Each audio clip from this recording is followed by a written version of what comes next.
In this video, we'll look at using some of the other drawing tools. We looked at using basically the rectangle tool in the first video. So now we'll take a look at using some of the other drawing capabilities that we have in NX10. Again, we click on New, we select Model, we'll keep the units as millimeters. We won't bother with the file name or the folder. And we'll click OK. We get our blank screen upon which we can do our sketching. And as before, we'll start by making a sketch. We click on the sketch icon and select any one of the planes and say OK. And again, by left clicking on the OK button. We used the rectangle before, and we showed how to use the rectangle with the 2-point mode. We can also create a rectangle by 3 points, and what we do in that case is we select a point, and now we can select a width and a height. And so I'll take it out for some width that I want it to be. I could either, again, left click it to the width I want, or maybe I'll say I want it to be 50 millimeters wide. I hit enter. Now I have the option for putting in the height. I need to hit delete to get rid of what's already there. Let's say I want to make it 30 millimeters high, so I type in 30. And so here I have my rectangle.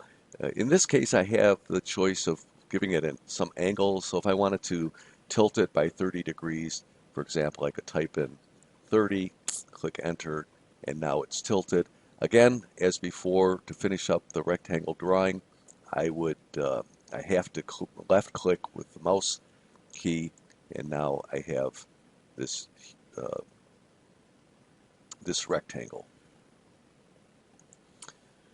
So I have a rectangle, and it's showing the dimensions on it. And again, I could use the same tools that I used before to extrude it into another shape. For now, I'm going to hit Control Z to try to get rid of it, and look at another approach for creating a rectangle. This option is sometimes pretty handy.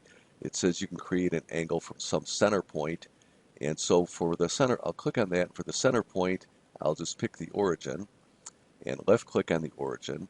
Now, and I'll select the sketch origin.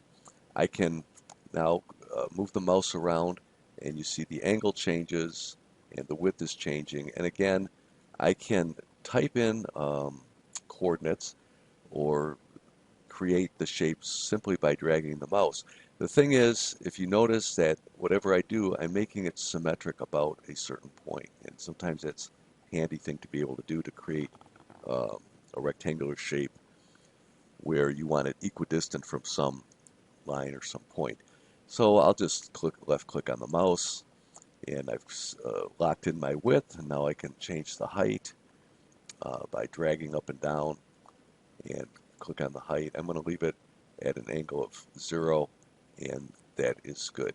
So again, I've got the rectangle like we made in the initial video, and I can extrude it in exactly the same manner. So we've already talked about extruding, so rather than do that, I'll just get out of this tool, hold down the left mouse, drag around this, select it, and hit delete, and get rid of that rectangle, and go on and demonstrate a different drawing tool. So what I just showed is sometimes it's not always the best to use that method for deleting, because I also deleted the coordinate system. Nice thing about NX10 is if you make a mistake like that, you can hold down the Control key, press Z, and you should be able to get back to what you had before. So since I don't want to delete the coordinate system, I'll take a different approach.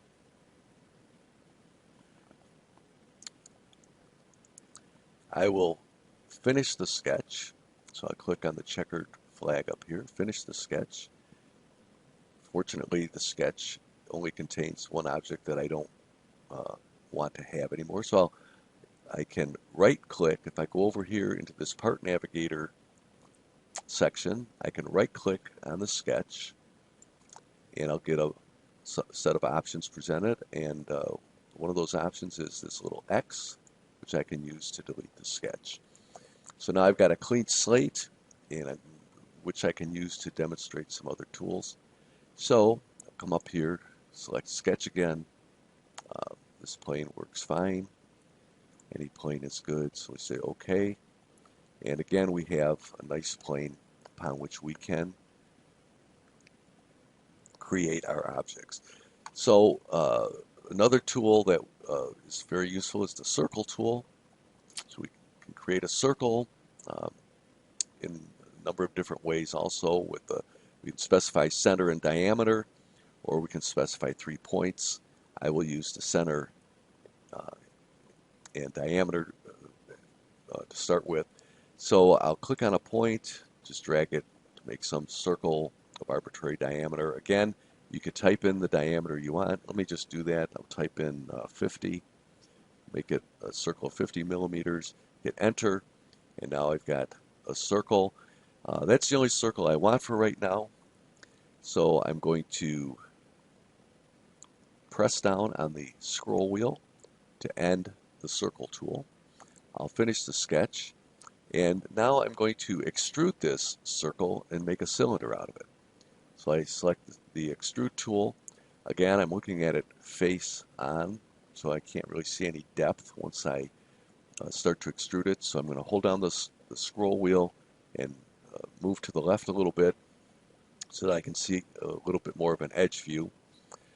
And I've got to select the curve, so I'll select the circle I just made, and you can see that it allows me to extrude it to whatever length I want. Again, if I want to put in a specific dimension, I can either click in this dialog box above the cylinder, or I can go over to the dialog box in the extrude, highlight the value, and say I want it to be 80 millimeters. Type in 80, and now I've just made a cylinder that is 80 millimeters long and with whatever diameter I had used. I hope you find this useful and continue to enjoy exploring the capabilities of NX10.